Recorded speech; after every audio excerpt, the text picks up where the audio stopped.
Ladies and gentlemen, boys and girls, children of all ages, welcome to Robert Sports Show. I'm your host, Robert. Alright, GCW, the block is hot. Honestly, this is one of the not great GCW shows. Wasn't my favorite by no means. A lot of the matches kind of fell flat for me. Some of them were like, oh cool, and the other ones are like, ugh. So it was kind of a wonky, kind of interesting thing.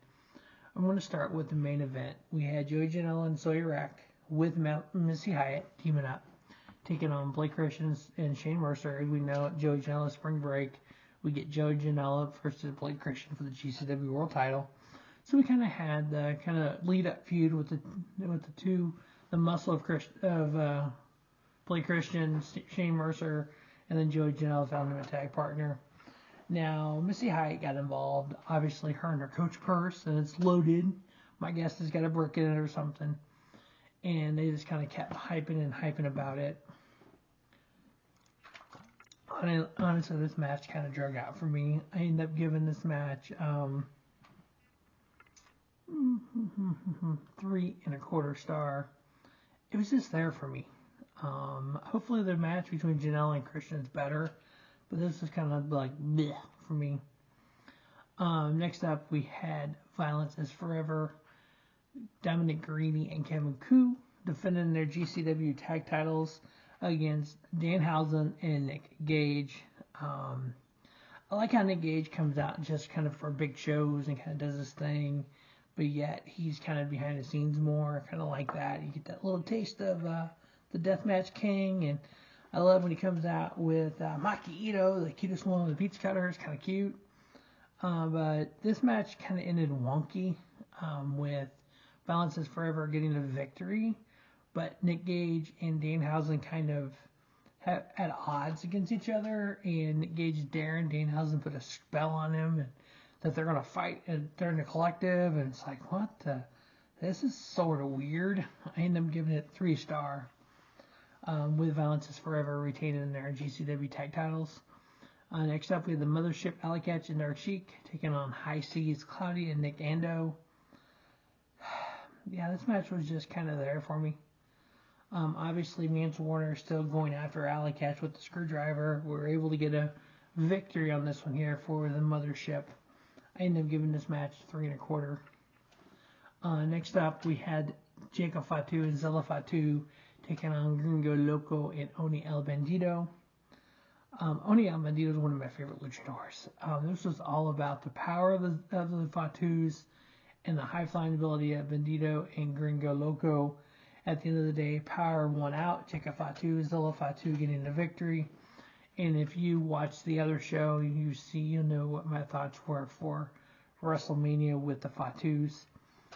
I ended up giving this match 3.5. Next up, we had a 4-way match. We had Marcus Mathers taking on Ariel Van Gogh versus Facade versus Jay Lyon in his first ever GCW singles match. This match was one of those. It was good, but it wasn't great or spectacular like I was hoping for. I ended up giving it 3 stars with Marcus Mathers getting the victory there over Ariel Van Gogh, Facade, and Jay Lyon. Next up, we had Mance Warner versus Microman.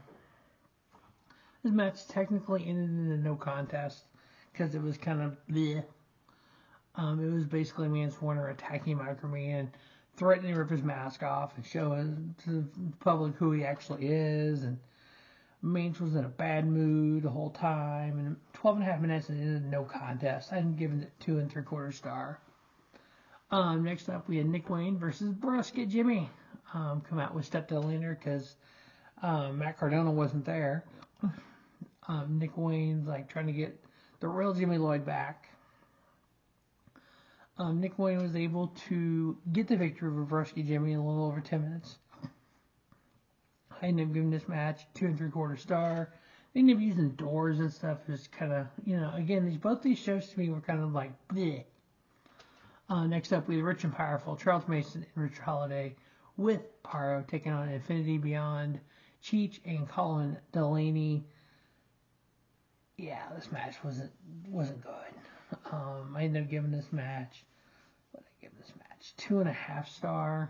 Ended up with Rich and Powerful 3-on-2 handicap match, so literally what it ended up being. And then Rich and Powerful, Charles Mason, Richard Holliday, and Parrow each took out Cheech and Colin Delaney.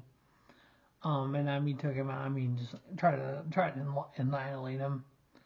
And then the first match we ended up having, which we're kind of doing last year, we did Cole Radrick, the Ratty Daddy, taking on Kevin Blackwood. I like this match to a point because we had the striking ability of Kevin Blackwood. We had the catches cat scan style of Cole Radrick, the Ratty Daddy. I think the two styles kind of merged, but I didn't like the way they did the outcome with Cole Radrick winning. I was kind of hoping Kevin Blackwood would win, and it would kind of lead to something, but it was kind of like, now what? And they've given this match 2 3/4 star with Cole Radrick, the Ratty Daddy, getting the victory. So that's going to wrap up GCW, the Block is Hot review. As always, stay tuned to Robert Sports Show for more GCW, more NASCAR, more UFL. They're all coming soon. As always, thanks for watching Robert Sports Show, and don't just have a great day. Have a spiffy day. Robert Sports Show, your YouTube leader, sports channel content.